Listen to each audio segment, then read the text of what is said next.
Welcome to Clash Royale. Your goal is to destroy your enemy's towers using troops, buildings, and spells, but to also defend your own towers using these units.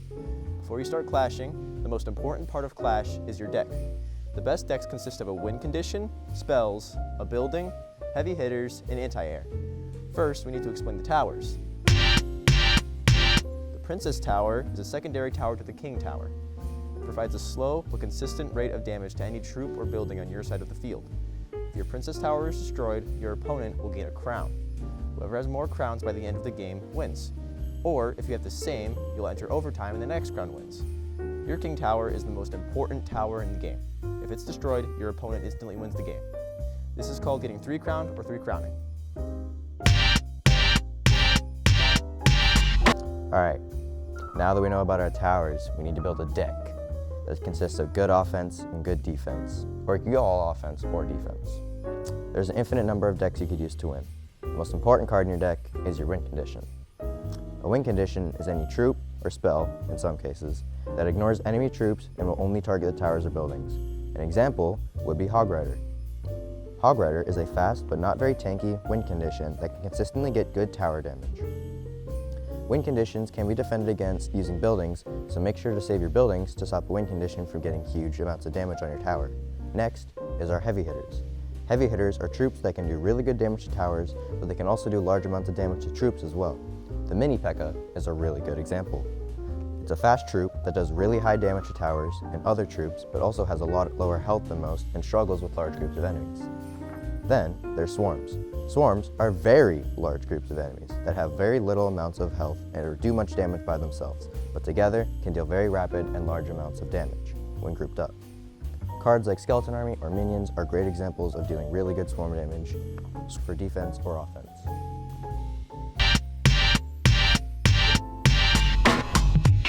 Our next type of troop is anti-air troops. These are any kind of ranged troop that can target aerial units and provide defense from them, or even offense if you put them in the back line of a push. Finally, we have tanks. Tank troops have huge pools of HP that are helpful in pushes and defense, but are some of the slowest units in the game. For example, we have the Knight. The Knight has a pretty high HP pool and decent damage combined with a equally decent hit rate.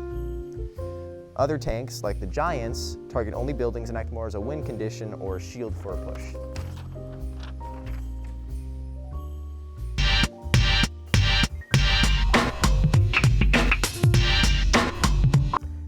As we stated in the introduction, the best decks include one spell, such as Zap, and one heavy spell, such as Fireball. It's important that you know when and how to use these spells most effectively. Light spells have a lower elixir cost and are often used against scripted units like Skeleton Army.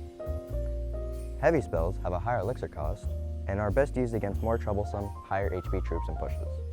A useful tactic with spells like Rocket and Fireball is to wait for your opponent to place a troop behind one of their towers, wait until the troop is walking next to a Princess Tower, and place your spell so you get damage on both the tower and the troop.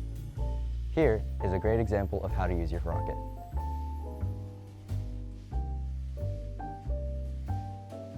Buildings are stationary units that have high health and can produce troops at a certain rate or do heavy damage to troops. A great example of a building is Cannon.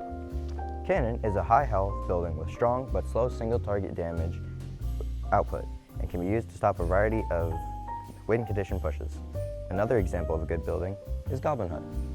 Goblin Hut is a lower health building but produces spear goblins at a slow rate, and spear goblins are able to hit air and ground units for good damage. Our next strategy is a more advanced technique used by higher arena players. It involves using a slow, tanky unit, such as Ice Golem, to kite or distract the unit crossing the bridge to follow it and displace it. Ice Golem works the best in these situations because on death, it explodes into an icy circle, slowing enemy units and dealing extra damage to it. Skeleton defense also works the same, but can be used differently. Skeletons are a very versatile unit, and one of the ways that they can be used best is using them to distract the high damage dealer like Mini P.E.K.K.A. away from the tower so it can be hit by both the Princess Towers and take more damage, and can also be used to stall for more elixir. Skeletons are only a 1 elixir card, so this can also cycle to your next card quickly for a stronger defense without wasting much elixir. Now that you know what cards to use on offense and defense, get out there and... You mean now that you know what cards Who the on frick offense are and you? defense to use on Clash? I don't know Get this ready to guy. start clashing. I don't know this guy. Happy holidays. You don't get to say that. You have the Christmas hat, but I get to say happy holidays.